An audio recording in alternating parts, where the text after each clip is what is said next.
friends, good morning. This is Amit Parmar. Welcome to Crash Course Education. तो आप लोग देख रहे हैं हमारा चैनल क्रैश कोर्स एजुकेशन। तो चैनल पर नए हो, चैनल को सब्सक्राइब करें और प्लेलिस्ट में वीडियो हैं उनको देखें और स्टार्ट से पार्ट 1 से डली हैं। तो हमारा इंडियन ज्योग्राफी चल रही है स्टार्ट। इंडियन ज्योग्राफी में पिछली वीडियो में हमने नीलगिरी पर्वत और पश्चिमी घाट वगैरह ये देखे थे, ठीक है। तो आज स्टार्ट करते हैं इसके बाद नेक्स्ट। इसमें आज हार्बर ऑफ इंडिया पढ़ेंगे, भारत के बंदरगाह।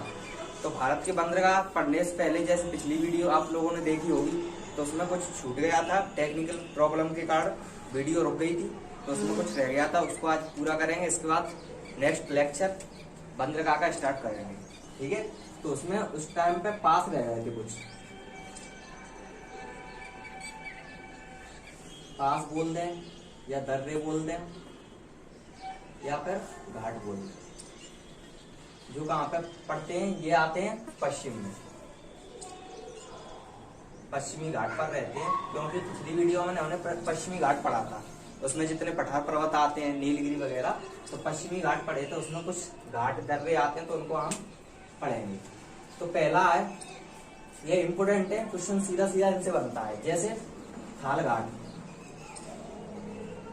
थाल घाट ये किस किस को जोड़ता है, क्वेश्चन ऐसे बनता है थाल घाट किस किस को जोड़ता है।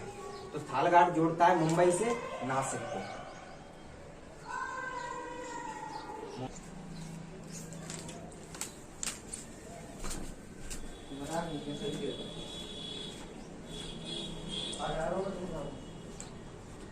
नासिक, तो ये थाल घाट है। थाल घाट कहां से? मुंबई से नासिक।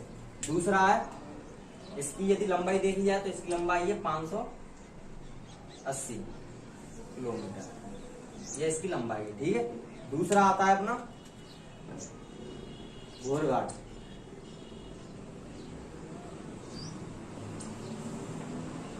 दूसरा है भोरघाट। तो भोरघाट कहां से है? भोरघाट है मुंबई से ठाणे, मुंबई से ठाणे या पुणे,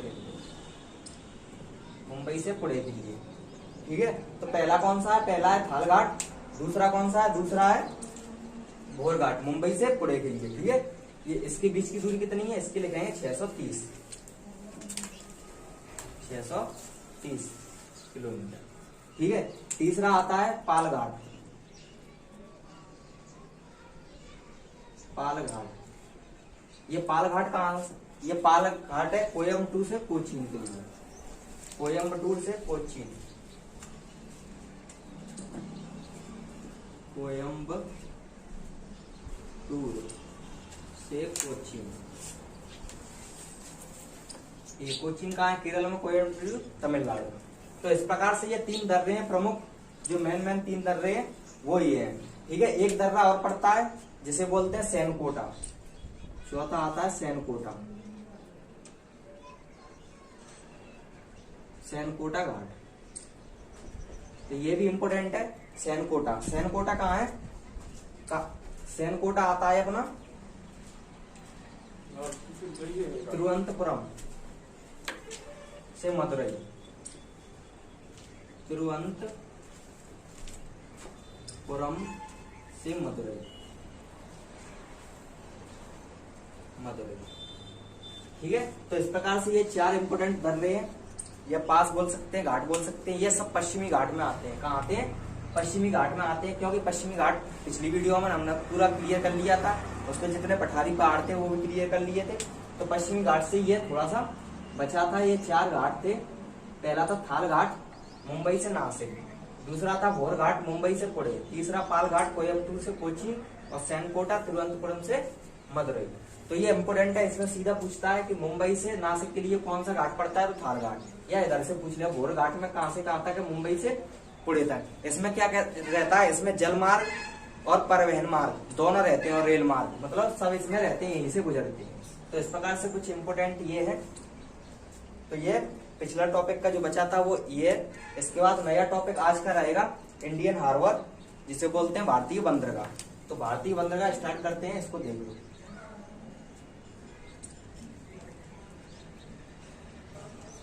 तो फ्रेंड्स अब इंडियन हार्बर देखते हैं, जिन्हें भारतीय बंदरगाह बोलते हैं। भारतीय बंदरगाह, इंडियन हार्बर। राइटिंग समझ में आ रही होगी, थोड़ी मेरी राइटिंग खराब है। यह भारतीय बंदरगाह लिखा है, इंडियन हार्बर। ठीक है, तो इंडिया जैसे हमने पिछली वीडियो में पढ़ा था, भारत को दो भागों में बांटा है, दो घाटों में बांटा, पश्चिमी घाट, पूर्वी घाट।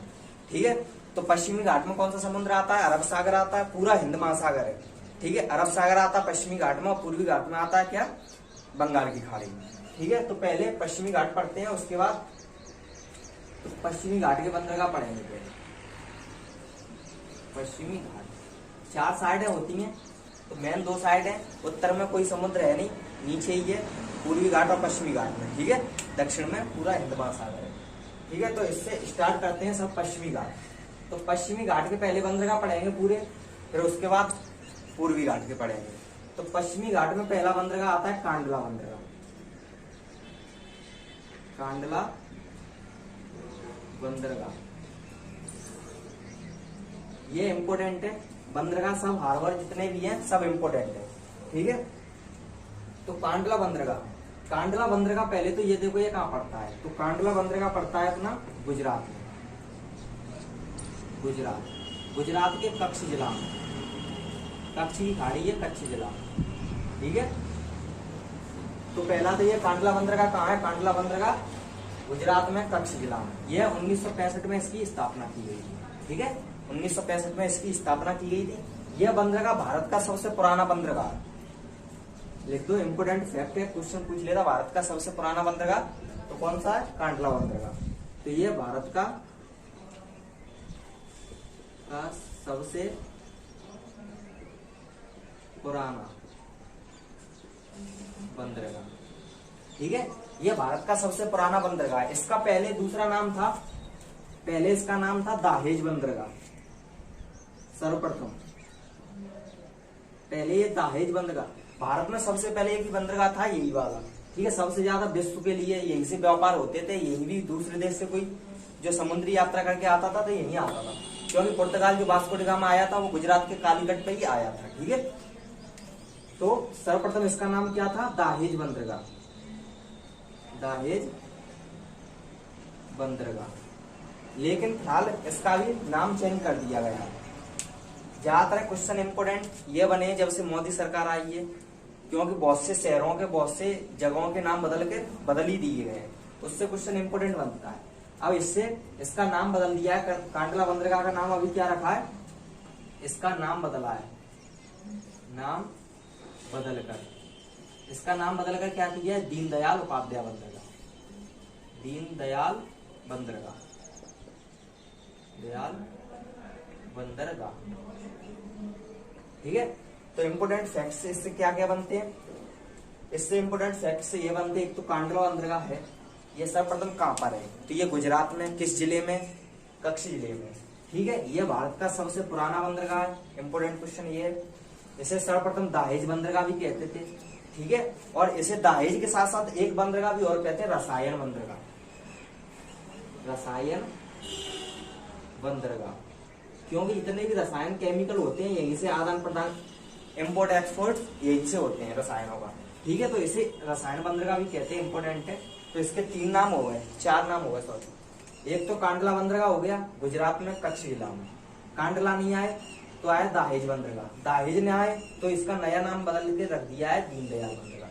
क्वेश्चन ऐसे बनेगा, जब गुजरात में एक बंदरगाह की स्थापना की गई था, उसका नाम क्या था? कांडला बंदरगाह का दाहेज बंदरगाह। फिलहाल में अभी दीनदयाल बंदरगाह, ऐसे रसायन बंदरगाह भी कहते हैं। ठीक है, तो ये था पश्चिमी घाट सबसे पुराना है। ठीक है, तो इसके बाद ये कांडला बंदरगाह गुजरात का हो गया। गुजरात सबसे ऊपर है, गुजरात से ऊपर कोई भी राज्य नहीं है जिसकी समुद्री तट रेखा हो। ठीक है, गुजरात से अब नीचे आएंगे महाराष्ट्र, तो महाराष्ट्र का देखेंगे। महाराष्ट्र में एक बंदरगाह है मुंबई बंदरगाह, ये पश्चिमी घाट के ही है सब, तो यहाँ लिखते हैं मुंबई बंदरगाह। दूसरा मुंबई बंदरगाह,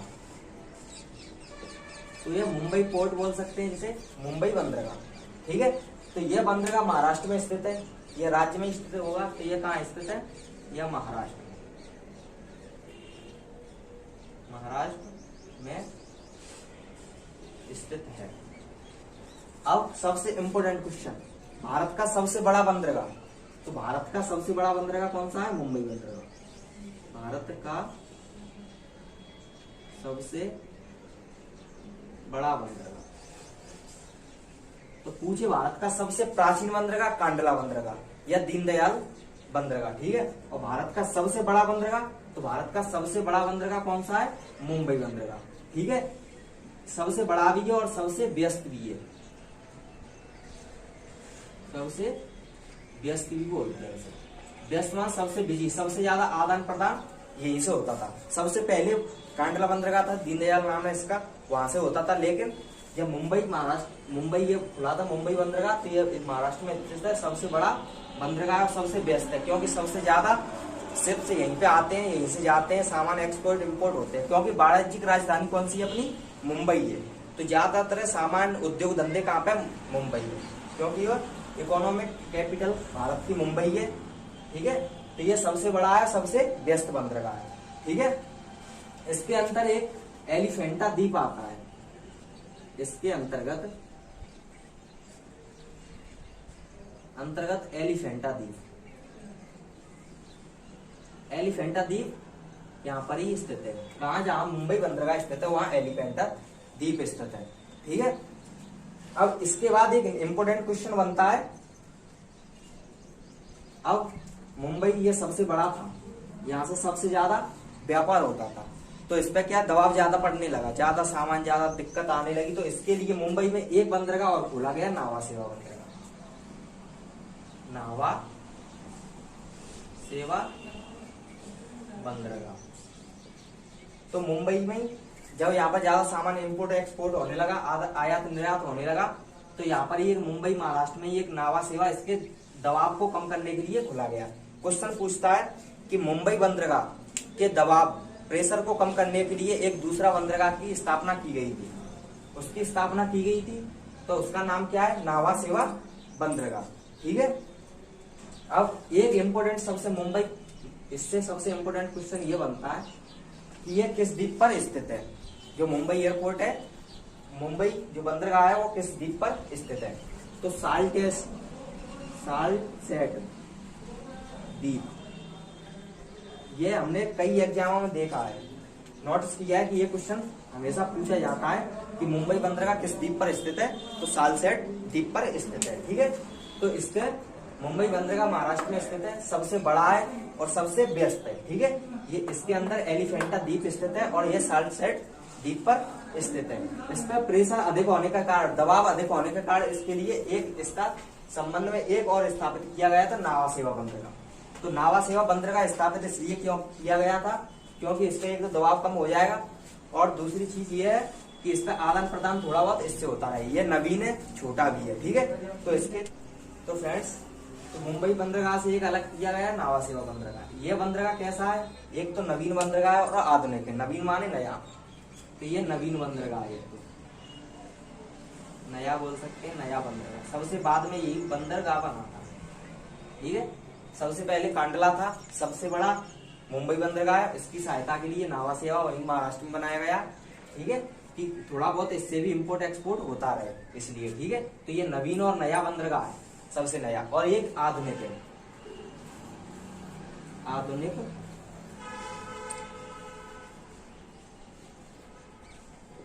बंदरगाह। आधुनिक बंदरगाह क्या होता है, आधुनिक बंदरगाह वो होता है यहाँ टेक्निकल सब काम होते हैं कंप्यूटराइज द्वारा। जैसे कंप्यूटर है, ऐसा कौन सा बंदरगाह यहाँ कंप्यूटरकृत है या आधुनिक है, तो कौन सा है, नावा सेवा। ठीक है, ये नावा सेवा नवीन, सबसे नया है और आधुनिक बंदरगाह। ठीक है, यहाँ ज्यादा टेक्निकल सब प्रोग्राम है यहाँ पर। ठीक है, अब इसके बाद आता है, ये हो गया मुंबई, गुजरात का होगा, मुंबई का हो गया। अब मुंबई से नीचे आएगा गोवा, तो गोवा में मार्ग गोवा बंदरगाह। तो गोवा का देखते हैं, गोवा का बंदरगाह है मार्गो गोवा, मारवा गोवा बंदरगाह। यह भी इम्पोर्टेंट है, गोवा में स्थित है। ठीक है, तो मारगोवा गोवा में स्थित है। यह एक प्राकृतिक बंदरगाह है। यह सर्वप्रथम यह कहां पर स्थित है? यह गोवा में, गोवा में स्थित है। यह गोवा में स्थित है। पहला क्वेश्चन तो ये बनेगा कि मारगोवा कहाँ स्थित है? गोवा में स्थित है। ठीक है, दूसरा क्वेश्चन इससे ये बनेगा कि यह एक प्राकृतिक बंदरगाह है। प्राकृतिक बंदरगाह है। प्राकृतिक मीन्स ये नेचुरल है, ये पहले से ही था, इसकी स्थापना नहीं की गई थी। जैसे मुंबई बंदरगाह, ये अभी हमने नवीन पढ़ा था आधुनिक, ये नावा सेवा बंदरगाह, तो ये क्या है? इनकी स्थापना की गई थी। ये नेचुरल नहीं थे, ये मानवीकृत थे, ह्यूमन बीइंग थे। ठीक है, तो ये मारगोवा कैसा है? प्राकृतिक है, ये पहले से ही था। इस पर कुछ व्यवस्थाएं करके यहाँ बंदरगाह बना दिया गया है। ठीक है, ताकि इम्पोर्ट एक्सपोर्ट होता रहे। ठीक है, अगला क्वेश्चन इससे ये बनेगा कि यहाँ से अयस्कों का निर्यात होता है। अयस्कों का निर्यात, अयस्क क्या होती है? धातुएं होती हैं, जैसे लोहा, एल्यूमिनियम, बॉक्साइट वगैरह यहाँ से निर्यात होता है। निर्यात क्या होता है? इम्पोर्ट। इम्पोर्ट मीन्स किसी दूसरे देश में भेजना।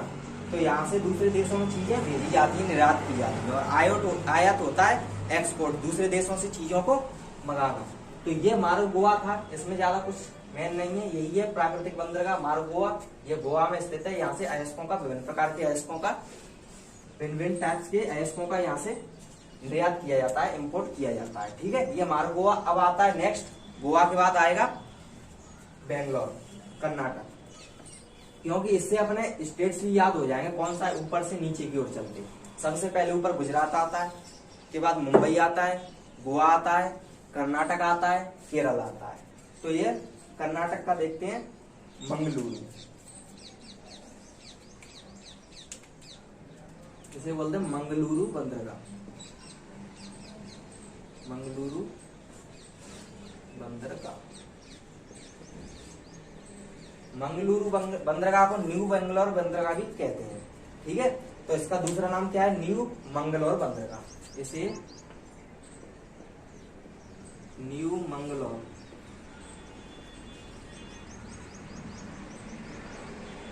बंदरगाह भी कहते हैं। ठीक है, तो मंगलुरु बंदरगाह को न्यू मंगलुरु बंदरगाह भी कहते हैं। ठीक है, इसमें सबसे ज्यादा लोहा अयस्क का निर्यात किया जाता है, इंपोर्ट किया जाता है। ठीक है, तो इसकी स्थापना पहले तो इसमें सबसे ज्यादा, सबसे अधिक आयरन लोहे का निर्यात, लोहे का निर्यात किया जाता है सबसे ज्यादा। ठीक है, दूसरे देशों के लिए लोहा, एल्यूमिनियम, बॉक्साइट और भी धातुओं पर सबसे ज्यादा किसका किया जाता है? सबसे ज्यादा किया जाता है लोहे का। ठीक है, लोहे का निर्यात किया जाता है। क्वेश्चन बनता है कि मारगोवा एवं मंगलुरु बंदरगाह से किस धातु का निर्यात या इंपोर्ट किया जाता है? तो किसका किया जाता है? लोहे धातु का।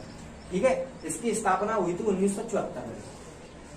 यह बंदरगाह बना था 1974 ईस्वी में, इसका स्थापना की गई थी। ठीक है, सबसे ज्यादा लोहे का निर्यात किया जाता है। तो इससे यही है, इतना ज्यादा कुछ है नहीं, मंगलुरु बंदरगाह। ठीक है, इसके बाद नेक्स्ट आता है मंगलुरु, ये कहाँ हो? कर्नाटक। अब आएगा केरल, तो केरल में कौन सा होगा? तो दूसरा ये मंगलुरु बंदरगाह हो गया कर्नाटक। कहाँ पर है? कर्नाटक, यहाँ लिख देता हूँ, कर्नाटक बेंगलोर। ठीक है, तो कर्नाटक बेंगलोर में स्थित है, न्यू मंगलोर। इसके बाद नीचे बेंगलोर के बाद आएगा केरल। ठीक है, कर्नाटक के बाद केरल आएगा। तो केरल में कौन सा है? केरल में कोच्चि बंदरगाह। तो केरल में कौन सा है? केरल में कोच्चि बंदरगाह। तो ये कहां पर स्थित है? केरल में स्थित है। ये तो आप लोगों को पता ही होगा, ये केरल में स्थित है। ठीक है, तो कोच्चि बंदरगाह भी एक प्राकृतिक बंदरगाह है। ठीक है, तो यह भी एक प्राकृतिक बंदरगाह है, यह भी प्राकृतिक बंदरगाह, प्राकृतिक बंदरगाह। ठीक है, यह एक प्राकृतिक बंदरगाह है। ठीक है, इसकी स्थापना कब हुई थी? इसकी स्थापना हुई थी 1928 में। 1928 में इसकी स्थापना, और इसकी 1974 में। तो ये पुराना है, ये नया है, थोड़ा ये पहले का। यह प्राकृतिक बंदरगाह 1928 में इसकी स्थापना की गई थी। इसके बाद अगला देखते हैं, जो कोच्चि है, इसे अरब सागर की रानी कहते हैं। क्वेश्चन इंपोर्टेंट, बहुत ही इंपोर्टेंट क्वेश्चन है कि अरब सागर की रानी किसे कहते हैं। अरब सागर की रानी, तो अरब सागर की रानी किसे कहते हैं, कोच्चि को। तो कोच्चि को अरब सागर की रानी बोलते हैं। क्वेश्चन पूछता है अरब सागर की रानी किसे कहते हैं, तो अरब सागर की रानी कोच्चि को। अब ये कहां पर स्थित है, ये मालाबार तट के अंदर आता है। मालाबार तट, जैसे ये मालाबार तट पर स्थित है, ठीक है, स्थित है। अब मालाबार तट, ये तट अभी हम पढ़ेंगे। इसके बाद पश्चिमी घाट पर कौन सा तट कहां से स्टार्ट होता है, कहां खत्म होता है, कोंकणी तट आप लोगों ने पढ़ा होगा, ठीक है। तो वो तट अभी इसके बाद नेक्स्ट हम बताएंगे। तो अभी फिलहाल क्या है, अरब सागर की रानी इंपोर्टेंट क्वेश्चन है। कोच्चि को मालाबार तट पर स्थित है। कोच्चि बंदरगाह यह केरल में स्थित है और प्राकृतिक बंदरगाह है, ठीक है। प्राकृतिक बंदरगाह कौन कौन से थे, एक ये था, एक इससे पहले हमने पढ़ा था वो था, ठीक है। तो ये इसके बारे में, और ये कोच्चि केरल में स्थित है। केरल में भी पूछे तो कहाँ, एर्नाकुलम, एर्नाकुलम जिले में, ठीक है। तो एर्नाकुलम जिले में पूछे तो एर्नाकुलम जिले में स्थित है, ठीक है। कब, 1928 में स्थापना इसकी की गई थी, ठीक है। अब इसके बाद नेक्स्ट हम देखते हैं कि ये तट के बारे में। जैसे कौन सा तट, गुजरात से स्टार्ट हो जाते हैं जली सीमा, तो वहां से देखेंगे गुजरात से गोवा तक कौन सी तट रेखा लगती है, ठीक है, उससे कौन सा तट बोलते हैं। गुजरात से फिर आगे आता है बेंगलोर तक या कर्नाटक तक, उसे क्या बोलते हैं। उससे आगे आता है तो उसे क्या बोलते हैं, ठीक है। तो नेक्स्ट उसे पढ़ते हैं हम। तो सब पश्चिमी घाट में ही आते हैं। अब पश्चिमी घाट ही पढ़ रहे थे, ठीक है। पश्चिमी घाट के पर्वत पठार पर लिए थे और अब पढ़ रहे हैं तटीय सीमाएं वाले। तो पश्चिमी घाट, तो इसमें एक आता है सर्वप्रथम तट, इन्हें बोलते हैं घाट, ठीक है। तो इसमें आता है पहले गुजरात, गुजरात, गुजरात से गोवा के लिए, गुजरात से गोवा तक कौन सा है, गुजरात से गोवा। तो गुजरात से गोवा तक आता है कोंकण रेलवे, गुजरात से गोवा आता है कोंकण। तो ये गुजरात से गोवा के लिए कोंकण तट, ठीक है। अब गोवा से आएगा दूसरा, ये पश्चिम में ही आते हैं, ऊपर गुजरात से चलेगा गोवा के लिए कोंकण तट। अब गोवा से आएगा कर्नाटक, कर्नाटक के मंगलुरु तक, मंगलुरु। तो कर्नाटक के मंगलुरु से आता है गोवा से कर्नाटक, कर्नाटक के मंगलुरु तक। तो यह आता है केनरा, कौन सा आता है, केनरा तट, इसे लिखेंगे केनरा तट। ये इंपोर्टेंट है, क्वेश्चन पूछ लेता है, केनरा तट, ठीक है। इसके बाद नेक्स्ट आता है थर्ड वाला, या फर्स्ट, सेकंड, थर्ड आएगा मंगलुरु से, कर्नाटक के मंगलुरु से, या तो मंगलुरु लिख लो, कर्नाटक एक जिला है या शहर है वहां का, ठीक है। तो मंगलुरु लिख लो, मंगलुरु से भी पूछ लेगा, कर्नाटक से भी। तो मंगलुरु, मंगलुरु से कहां तक जाएगा, कन्याकुमारी तक, कन्याकुमारी। ये कौन सा है, मंगलुरु से कन्याकुमारी। तो इसमें कौन सा आएगा, मालाबार तट। जैसे अभी हमने कोच्चि बंदरगाह देखा था, कोच्चि बंदरगाह कहां पर है, केरल में, किस पर स्थित है, मालाबार तट पर। तो ये मंगलुरु कर्नाटक से चला है कन्याकुमारी, तो इनके बीच में ही तो आएगा केरल, तो वो मालाबार तट हो जाएगा, ठीक है, मालाबार तट। तो ये कहां पे हो जाएगा, मालाबार तट पे, ठीक है। तो ये इंपोर्टेंट तीनों है। गुजरात से गोवा वाले बीच के तट के भाग को क्या कहते हैं, तो कोंकण तट, ठीक है। और गोवा से कर्नाटक मंगलुरु वाले के बीच के केनरा, ठीक है। और मंगलुरु से कन्याकुमारी मालाबार तट। तो अभी जैसे हमने पिछला देखा था, जो पढ़ रहे थे, हार्बर पढ़े थे, उसमें कौन सा था, कोच्चिन। तो कोच्चिन केरल में, तो मंगलुरु और कन्याकुमारी के बीच में आता है, तो वो मालाबार तट, ठीक है। तो ये पश्चिमी घाट्स थे। पश्चिमी घाट्स के टोटल बंदरगाह कितने हैं, टोटल बंदरगाह देखें तो टोटल 13 बंदरगाह हैं बड़े, 13 बड़े बंदरगाह, टोटल 13 है दोनों तटों पर। 13 में से इस पे कितने हैं, 6 इस पे। कौन सा, देखो कांडला एक, दूसरा आएगा कांडला के बाद मुंबई 2, और नावा सेवा 3, गोवा का 4, गोवा के बाद कर्नाटक का 5 और केरल का 6। तो 6 तो पश्चिमी तट पर है, पश्चिमी तट पर 6 बड़े बंदरगाह, बंदरगाह। ये क्वेश्चन ऐसे भी पूछ लेगा, पश्चिमी घाट पर कितने बंदरगाह आते हैं, कितने हरोवर आते हैं, तो 6 आते हैं। ठीक है, टोटल बड़े बंदरगाह कितने हैं? 13 है। ठीक है, और छोटे भी हैं कुछ 200-300 के समथिंग छोटे भी बंदरगाह है। छोटे छोटे जो है एक शहर से दूसरे शहर अपने भारत में ही किया जाता है, जैसे दादर नागर हवेली, लक्षद्वीप और ये अंडमान निकोबार के लिए इनमें यूज किए जाते हैं। तो 200-300 छोटे हैं, 13 बड़े हैं, और पश्चिमी घाट पर 6 और 7 है पूर्वी घाट पर। पूर्वी घाट पर कितने हैं?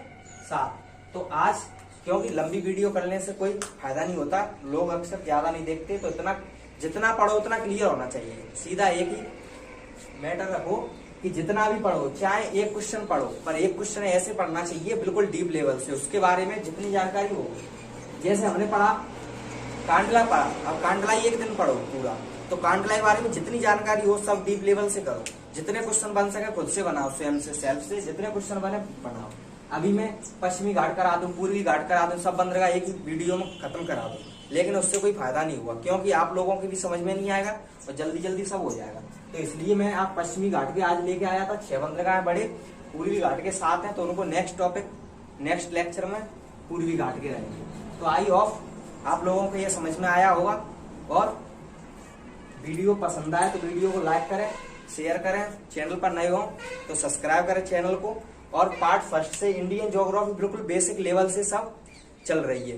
ठीक है, तो आई होप समझ में आया होगा। इसके बाद नेक्स्ट टॉपिक रहेगा अपना पूर्वी घाट के जितने 7 बंदरगाह बचे हैं, 7 हार्बर इंडियन, तो उनको पढ़ेंगे। उनमें जैसे उड़ीसा का आता है, ठीक है, उनके तटों के नाम जैसे ये पढ़े हैं, तो पूर्वी घाट में भी अलग अलग तट है।